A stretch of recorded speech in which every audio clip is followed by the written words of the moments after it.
night, August 13th, Lord, increase our faith. Luke 17:5. If we believe that we are in the harvest time of this age, and that the harvest work is in progress, and we participators in it, let us believe also that the great Chief Reaper is thoroughly able to use us as well as bless us in his service. And let none look at clouds and discouragements, but let each do with his might what his hands find to do, with the eye of faith looking unto Jesus, our captain, and determine that whether or not he shall be able to bring many unto the kingdom, the king shall at least have evidence of his love and zeal and effort so to do. Reprint 2513. Welcome to the Deep Dive. Today we're digging into a really quite profound reflection. Yeah. It's from Songs in the Night, the entry for August 13th. And it starts with this, the seemingly simple line from Luke, Lord, increase our faith. Right. Simple on the surface. Exactly. But our mission really is to unpack how this little spiritual thought actually holds, a powerful blueprint. A blueprint for action, you mean? Yeah, for purpose, for perseverance, for effective engagement in, honestly, any big project or goal you might have, Yeah. especially when you hit those clouds and discouragements the text mentions.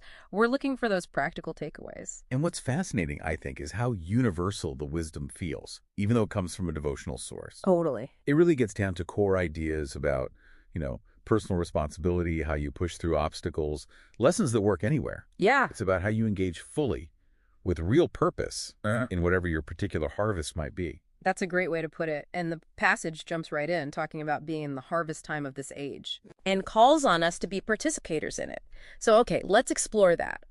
What does this whole harvest metaphor suggest about maybe urgency or purpose, active engagement? Well, if you translate harvest time to, say, your own projects or career, Yeah. it points to a key moment, right? An opportune time for significant action. Okay. A period where your efforts can really bear fruit. Yeah. And being a participator, that's key. It's not passive. Right, not just watching. No, it demands you take an active role, personal responsibility. The text mentions the great Chief Reaper, which you could see as, the ultimate goal, the guiding vision, maybe the leader of your project. Oh, And the point is, this higher purpose, this vision, it doesn't just, give you blessings or rewards later. It actually empowers you now. It makes you part of the process. So it uses you in a good way? Exactly. Thoroughly able to use us as well as bless us in his service, as the text says. You become an active agent, not just someone waiting for results. That's a really motivating idea. But okay, once you're motivated, once you're participating, how do you keep going when things get tough? Yeah, the inevitable challenges. Right. And the passage sees this coming. It gives very direct advice for handling those clouds and discouragements. It says, let none look at clouds and discouragements. Which is easier said than done sometimes. Oh, definitely. It's so easy to get sidetracked by negative thoughts or, external setbacks. So what's the alternative it gives us when those clouds appear? The core idea, really, is that action counters paralysis. Okay. When you feel those doubts or difficulties, the text says, pivot immediately. Stop dwelling on the obstacle and focus intensely on the very next thing you can do. The immediate next step. Yes, however small.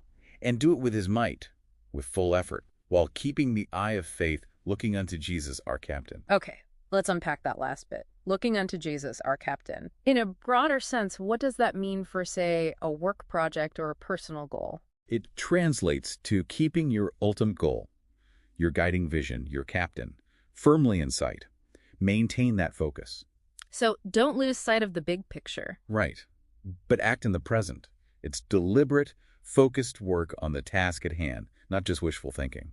You act despite the clouds. You don't wait for perfect conditions. I like that. Act despite the clouds. And, this leads to what I think is maybe the most powerful thought in the whole piece. Mm-hmm. It ends with this idea, whether or not he shall be able to bring many unto the kingdom, the king shall at least have evidence of his love and zeal and effort so to do. That's a crucial part. Yeah. Unto the kingdom, we can take that as achieving the big ultimate goal, right? So it seems to be saying the evidence of your effort, your love, your zeal, that's what truly matters, not just the final score. Exactly. It fundamentally shifts the focus, doesn't it? It really does. It's saying your dedication, your hard work, pouring yourself into it out of love and zeal, that has inherent value. It's important in itself. Regardless of the results on paper. Precisely. The passage suggests the real measure isn't always the external outcome. How many units you shipped, how many souls you saved, whatever your kingdom is. Instead, there's profound value placed on your commitment, the proof of your intention, and your unwavering effort, which I think poses a really interesting question for you, the listener. Which is? How does focusing on your effort, your intention, the quality of your engagement, rather than just fixating on the final result, how might that change the way you face your own challenges? That's a great question to sit with. So boiling it all down from this deep dive, this short passage, starting with, Lord, increase our faith, it gives us this philosophy. True conviction, true faith, maybe isn't just passive hope. No, it's active. It's active, it's persistent, it's something shown through your steady effort, even when you're not sure how it'll all turn out. It's about, well, showing up, doing the work diligently, letting the dedication be valuable in itself. So, a final thought to leave you with, after exploring this wisdom. What harvest are you currently involved in? What specific work matters to you right now?